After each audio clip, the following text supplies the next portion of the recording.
तरह से चीजें यहां पर सामने रही हैं। इस बीच दिल्ली से बड़ी खबर है, जहां सूटकेस में युवती का शव मिला है। आपको बता दें कि बुराड़ी में सूटकेस से लड़की का शव बरामद हुआ है। पुलिस ने शव पोस्टमार्टम के लिए भेजा, जहां 3 संदिग्ध हिरासत में पूछताछ जारी है। मामले की जांच में लगातार पुलिस जुटी हुई है।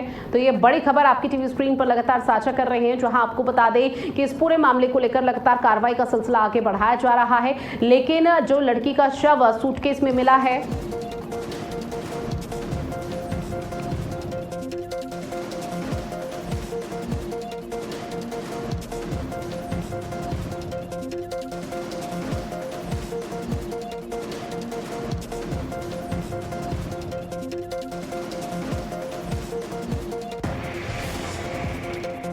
गोरखपुर लिए चलते हैं, जहां सीएम योगी आदित्यनाथ एक खास कार्यक्रम में पहुंचे हुए हैं। सीधा तस्वीर साझा करते हैं। श्री श्रवण कुमार निषाद जी, विभाग के सचिव एवं महानिदेशक श्री सुहास एलवाई जी,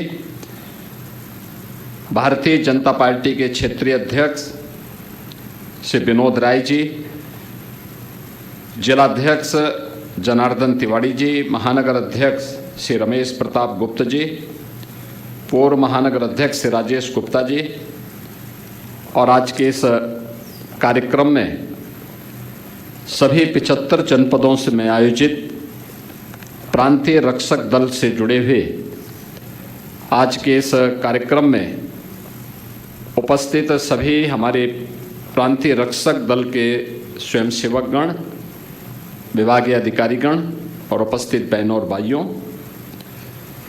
मैं सबसे पहले उत्तर प्रदेश में कानून का राज स्थापित करवाने में पुलिस और प्रशासन के साथ एक सहयोग की भूमिका के साथ सदैव समर्पित भाव के साथ, यानी शांति हो या अन्य विपरीत परिस्थितियों में भी ऐसे सभी प्रांतीय रक्षक दल के स्वयंसेवकों का मैं इस कार्यक्रम के अवसर पर हृदय से अभिनंदन करता हूं। अभी मुझे अच्छा लगा कि विभागीय स्तर पर आप लोगों को एक हाई राइज बिल्डिंग बैरक के रूप में लखनऊ के सरोजनी नगर में उपलब्ध हो रही है। मैं इसके लिए विभाग को हृदय से बधाई देता हूं।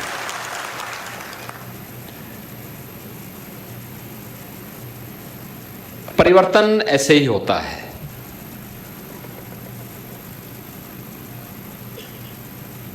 अच्छी सरकारें आती हैं तो सबके अच्छे दिन भी लाती है। पहले पुलिस के अधिकारियों और जवानों के लिए भी अच्छी बैरक की सुविधा नहीं हुआ करती थी, और अगर आप आज के दिन पर देखेंगे तो प्रदेश के अंदर 56 जनपद ऐसे हैं जिन जनपदों में उस जनपद की सबसे ऊंची बिल्डिंग अगर किसी की होगी तो पुलिस कार्मिकों के बैरक की होगी।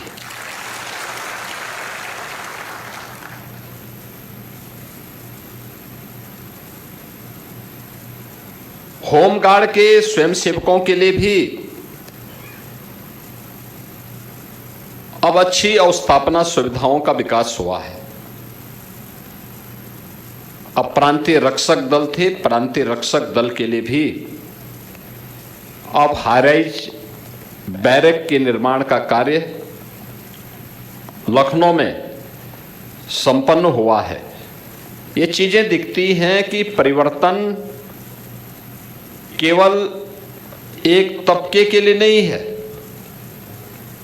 हर एक तबके के लिए परिवर्तन और उसमें व्यापक सुधार आज दिखाई दे रहा है। मैं इस बैरक के लिए प्रांतीय रक्षक दल से जुड़े हुए सभी अधिकारियों को, स्वयंसेवकों को हृदय से बधाई देता हूं। आज हम सब आपके लिए एक विशेष प्रयोजन से आए हैं। मुख्यमंत्री कैशलेस की सुविधा 31,000 से अधिक जो प्रांतीय रक्षक दल के स्वयंसेवक हैं, इन सबको उपलब्ध करवाने के लिए एक प्रांतीय रक्षक दल कैशलेस सुविधा का मतलब किसी भी सरकारी और सरकार के द्वारा इम्पैनल्ड हॉस्पिटल में 5 लाख रुपए की स्वास्थ्य की फ्री में सुविधा अब आपको भी प्राप्त हो जाएगी। हर वर्ष होगी, ऐसा नहीं कि एक ही बार, हर वर्ष इसमें सरकार की ओर से आपको ये सुविधा उपलब्ध करवाई जा रही है, क्योंकि आपने जिस अनुशासन के साथ, जिस समर्पण के साथ और जिस सेवा भाव के साथ अपने कार्यों को प्रदेश के अंदर देकर के प्रदेश की प्रगति में, प्रदेश के आयोजनों को सफलतापूर्वक संपन्न करने में, बाढ़ हो या सूखा, महाकुंभ हो या दीपोत्सव का आयोजन, देव दीपावली हो या फिर रंगोत्सव का बरसाना का कार्यक्रम, इन सभी आयोजनों में शांति काल में ट्रैफिक की व्यवस्था का संचालन करने का कार्य हो या फिर राजस्व से जुड़े हुए मामलों में प्रशासन और पुलिस का सहयोग करने के लिए हर एक स्तर पर जहां भी लगा दिया, चुनाव की ड्यूटी हो या फिर किसी अन्य सामान्य प्रयोजन से, इन सभी कार्यक्रमों में एक साथ जुड़ करके, लग करके प्रांतीय रक्षक दल ने अपनी जो सेवाएं प्रदान की हैं, उन सेवाओं के प्रति उनको धन्यवाद देते हुए आज राज्य शासन की ओर से आपको 5 लाख रुपए की प्रतिवर्ष स्वास्थ्य बीमा का कवर उपलब्ध करवाया जा रहा है। और किसी भी सरकारी इम्पैनल्ड हॉस्पिटल में आप जाकर के, निजी क्षेत्र के इम्पैनल्ड हॉस्पिटल में जाकर के आप अपने परिवार का भी उपचार उस 5 लाख रुपए में करवाने के लिए स्वतंत्र होंगे। इसके लिए उत्तर प्रदेश सरकार ने सुविधा आज आप सभी 31,000 स्वयंसेवकों को प्रदान किया है। मैं 31,000 उन सभी परिवारों को, यानी अगर आप उनकी संख्या को देखेंगे, परिवार में अगर किसी एक परिवार में 5 सदस्य भी होंगे तो 5 सदस्यों को भी लेके जाएंगे तो लगभग ये 1,55,000-56,000 से ऊपर की संख्या बनती है। इतने लोगों को सीधे सीधे ये लाभ आज उपलब्ध करवाया जा रहा है। मैं सबसे पहले इसकी बधाई आपको और आपके परिवार के सदस्यों को देता हूं। दूसरा, पीआरडी के जवानों के लिए, स्वयंसेवकों के लिए जो उनका मानदेय हुआ करता था, यानी जो ड्यूटी भत्ता होता था, याद करिए 2019 तक मात्र 250 रुपये आपको मिलता था। कितना मिलता था? 250 मिलता था ना? मैं सच बोल रहा हूं ना? 19 में मैंने ही उस समय इसको बढ़ा करके 375 किया था। फिर 22 में इसको बढ़ा करके 395 किया था ना? याद है ना? और फिर 25 में इसको बढ़ा करके 395 से बढ़ा करके 500 रुपया किया था ना? ये प्रतिदिन का भत्ता है आपका, और अब हम इसको 600 रुपया करने जा रहे हैं।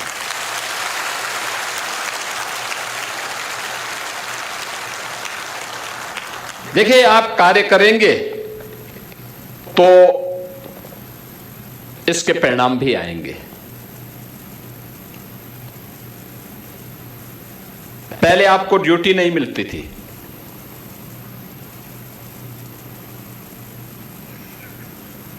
आज पीआरडी के जवान कम पड़ जाते हैं ड्यूटी के लिए। लोग हमारे सामने भी प्रस्ताव रखते थे, कहते साहब इनका कोई काम है नहीं। हम कहते थे काम तो लेना पड़ता है, कोई कार्य नहीं है, आप उन्हें ट्रैफिक की व्यवस्था में लगाइए,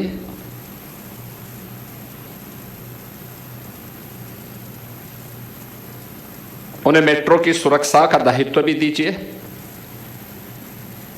एयरपोर्ट की सुरक्षा का दायित्व भी दीजिए,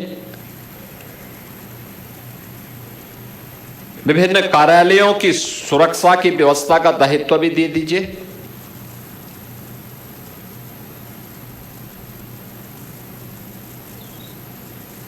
पैमाइश करने के लिए या औद्योगिक संस्थानों की व्यवस्था के लिए वहां पे सुरक्षा का दायित्व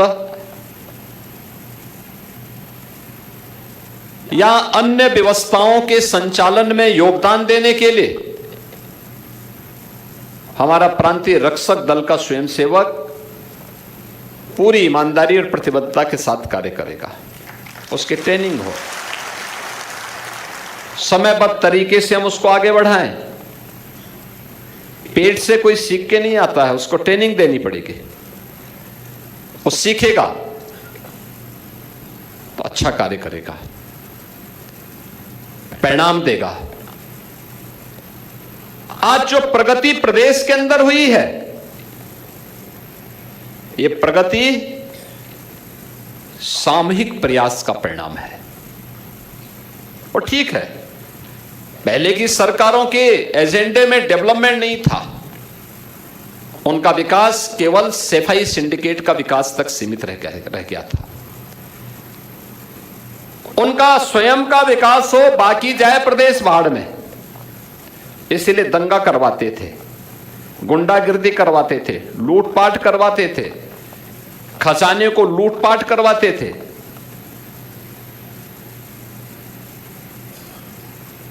जब समग्रता के साथ कोई सरकार सोचती है, सर्वसमावेशी विकास की बात करती है, तो इसमें हमने गांव की बात की, गरीब की बात की, नौजवान की बात की, महिलाओं की बात की, तो हमने जवान की बात भी की। अगर युवा का कल्याण भी होना है, महिलाओं के उत्थान के लिए भी कार्य करना है, अन्नदाता किसानों की खुशहाली के लिए कार्य करना है, गरीब को शासन की योजना का लाभ पहुंचाना है, तो हमें सरकारी कर्मचारियों को भी, अपने जवानों को भी भरपूर सम्मान भी देना पड़ेगा, उनको संरक्षण भी देना पड़ेगा और हर प्रकार की सुविधाओं से उन्हें आच्छादित भी करना पड़ेगा। आज जब सबने मिलकर के प्रयास किया तो परिवर्तन भी हुआ है। परिवर्तन कैसे होता है आप सोचो ना, यही तो प्रदेश है जहां रोज दंगे होते थे, रोज दंगे, कर्फ्यू, ना बेटी सुरक्षित थी, ना व्यापारी सुरक्षित था, ना आवागमन के साधन थे, अव्यवस्था चारों ओर थी। याद रखना, जो लोग आज आरोप प्रत्यारोप कर रहे हैं, आरोप प्रत्यारोप वही लोग करते हैं जिनको जब मौका मिलता है, जब कर नहीं पाते हैं, और दूसरा जब कोई व्यक्ति परिणाम दे देता है तो उनको सबसे ज्यादा बुरा लगता है कि हम कर नहीं पाए, ये कैसे कर दिए। और उनकी परेशानी वही है, वही उनकी परेशानी है। वे कर नहीं सकते थे, अक्षम थे, भ्रष्ट थे, माफिया के सामने घुटने टेकते थे। प्रदेश में हर प्रकार के माफिया को प्रश्रय देकर के प्रदेश, उत्तर प्रदेश जैसा समृद्ध राज्य को उन्होंने बीमारू राज्य बना दिया। क्या नहीं है था उत्तर प्रदेश में? सब कुछ तो था यहां पे। दुनिया की सबसे उर्वरा भूमि, सबसे अच्छी ऊर्जावान युवा शक्ति, सबसे अच्छे प्रगतिशील किसान, पढ़ी लिखी बेटी, अच्छे व्यापारी, लेकिन तब भी उत्तर प्रदेश बीमारू राज्य हो गया था। तो जो प्रदेश को बीमार बनवा दिए हों अपने कृत्यों से, वे यहां के नागरिकों की बीमारी का उपचार क्या कर पाते हैं? नौजवान के सामने पहचान का संकट, गरीब भूखमरी से मरने के लिए मजबूर था, किसान आत्महत्या करने के लिए मजबूर था, बेटी की सुरक्षा में कोई माफिया सेंध लगा देता था, हर दूसरे दिन एक दंगा होता था, बिजली नदारद, सड़कें गायब, यही तो थी प्रदेश की पहचान। अब तो सड़क भी अच्छी है, बिजली भी आती है, माफिया गायब है, दंगे गायब हैं, दंगाई और माफिया हमेशा के लिए रसातल की तरफ गायब हो गए हैं, समाप्त।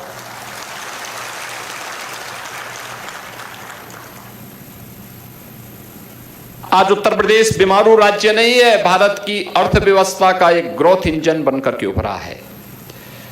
हमने 9 वर्ष में उत्तर प्रदेश की अर्थव्यवस्था को 3 गुना किया है। कुल 12 लाख करोड़ रुपए उत्तर प्रदेश की अर्थव्यवस्था की थी, आज वह है 36 लाख करोड़ रुपए की।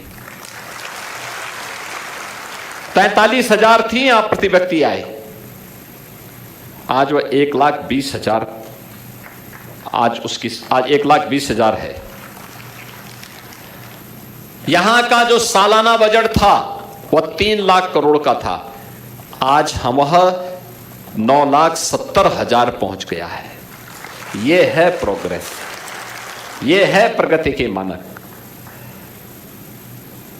ये लुटवाते थे, लूटते थे, प्रदेश का पैसा विदेशों में जमा करवाते थे, अपने बाल बच्चों के लिए, आने वाली कई पीढ़ियों के लिए इतना पैसा इन्होंने संचित करके रखा हुआ है, इनको लगता है कोई खतरा आएगा ये भाग जाएंगे। लेकिन जिन लोगों ने दुबई में पैसा छुपाया था, आपने देखा होगा अभी अमेरिका ईरान के युद्ध में, और ठीक मिसाइल वहीं गिर रही थी, चिल्ला रहे थे सब, यानी मौतें दुबई में हो रही थी, मिसाइल वहां गिर रही थी, और चिल्लाहट इन नेताओं के घर में हो रही थी कि जैसे, क्योंकि उनका सब अवैध कमाई का पैसा जा रहा था, वो मिसाइल उनके अवैध कमाई पे भी गिर रही थी। और ये ऐसे ही लूट करने वालों पर ऐसे ही होता है। बहनों और भाइयों, आज मैं आप सबसे यही कहूंगा, मैंने आपको बताया ना कि 250 रुपये से आप सोचो 1948 से 2018 तक, यानी 75 वर्ष तक आपकी जो प्रोग्रेस थी वो 75 वर्ष में मात्र 250 रुपये तक पहुंची थी, और मात्र 9 वर्ष में, यानी 8 वर्ष में आपकी प्रोग्रेस पहुंची है 100, यानी 100% से ज्यादा पहुंच गई। आज ये 600 रुपये तक पहुंच गई है। 250 से 600 रुपया वह अलग है, और 5 लाख रुपए का कैशलेस की सुविधा भी आपको अलग से मिल गई है। इतनी सुविधाओं पे आच्छादित होना, इसके लिए और मेहनत से काम करने की आवश्यकता है, और परिश्रम किए जाने की आवश्यकता है, और भी अच्छे ढंग से, सम्मानजनक ढंग से अपने इस प्रांतीय रक्षक दल को और सुसज्जित करने के लिए, इसकी ट्रेनिंग को और पुख्ता बनाए रखने के लिए, जो रिक्त पद हैं उनको और समय पे भरने की तैयारी करने के लिए ट्रेनिंग समय समय पर हो, और जहां ड्यूटी पे लगा दिया जाए, शासन के जो ऑर्डर हैं पूरी ईमानदारी और प्रतिबद्धता के साथ उसका पालन करना है। यही जीवन का ध्येय होना चाहिए, क्योंकि हम सब भारतवासियों का एक ही ध्येय होना चाहिए, और ध्येय होना चाहिए कि देश प्रथम, मेरे देश की सुरक्षा में कोई सेंध न लगाने पाए, हमारे राष्ट्र को कोई क्षति न पहुंचाने पाए, भारत की एकता और अखंडता को कोई खंडित न करने पाए, भारत की सुरक्षा में कोई सेंध न लगाने का दुस्साहस कर सके। बांटने वाले जो लोग हैं, कोई जाति के नाम पर, कोई क्षेत्र के नाम पे, कोई भाषा के नाम पर, कोई किसी अन्य बात के आधार पर बांटने का जो कुत्सित प्रयास करेंगे, इन लोगों से सतर्क और सावधान रहने की आवश्यकता है। जो कमांडर की ओर से ऑर्डर प्राप्त हो, आप जिसके अधीन भी काम करते हो, वहां के ज्वाइंट मजिस्ट्रेट होंगे, वहां पुलिस होगी, वहां पर प्रशासन से जुड़ा हुआ कोई सीनियर अधिकारी होगा जो दायित्व देता है, पूरी ईमानदारी और प्रतिबद्धता के साथ जब आप कार्य करेंगे तो आपको इसी प्रकार से प्रगति होती हुई दिखाई देगी। ऐसे ही आपकी प्रोग्रेस निरंतर आगे बढ़ेगी। इस विश्वास के साथ आज के इस अवसर पर मैं प्रदेश भर के उन सभी 31,000 स्वयंसेवकों को, जिन्हें आज भत्ता बढ़ोतरी का लाभ भी, 5 लाख रुपए की कैशलेस की स्वास्थ्य सुविधा का लाभ भी प्राप्त हो रहा है और लखनऊ में बैरक की सुविधा का लाभ भी प्राप्त हो रहा है, उन सबको बधाई देता हूं, अपनी शुभकामनाएं देता हूं और विश्वास करता हूं कि आप सभी लोग मिलकर के इस पूरी यात्रा को और शानदार तरीके से करते हुए अपने आप को तैयार करेंगे। आप सबके प्रति मेरी मंगल में शुभकामनाएं हैं। धन्यवाद। जय हिंद।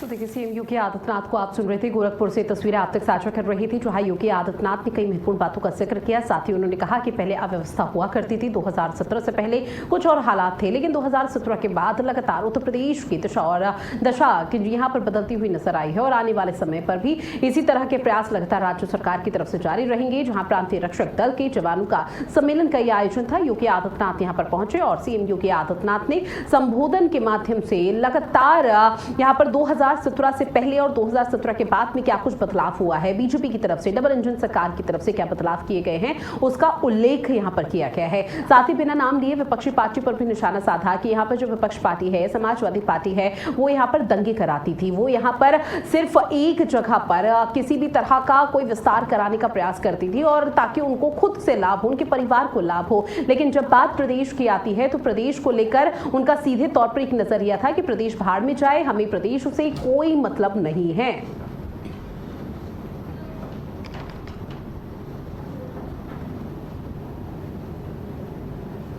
तो प्रांतीय रक्षक दल के खास सम्मेलन में योगी आदित्यनाथ को आप सुन